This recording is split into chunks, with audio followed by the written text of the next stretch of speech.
وننزل من القرآن ما هو شفاء ورحمة للمؤمنين ولا يزيد الظالمين إلا خسارا আল্লাহ বলেন, আমি এই কোরআনুল কারীমে রহমত দিয়েছি, বরকত দিয়েছি, হেদায়েত দিয়েছি, আর বিশ্বাসীদের জন্য এই কোরআনুল কারীমকে শিফা হিসেবে নাজিল করেছেন কে? আল্লাহ রাব্বুল আলামিন বিশ্বাসীদের জন্য, ইমানদারদের জন্য এই কোরআনুল কারীমকে শিফা দিয়েছেন।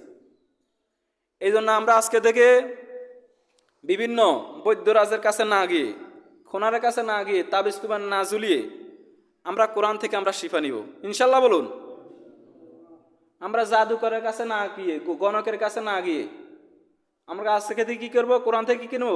শিফা নিব ইনশাল্লাহ। বলুন, কোরআন থেকে জারফুক করব। তার মানে সূরা ফাতিহা হলো সূরাতুশ শিফা, এটা হলো আরোগ্য লাভের সূরা, রোগ মুক্তির সূরা। সুবহানাল্লাহ বলুন।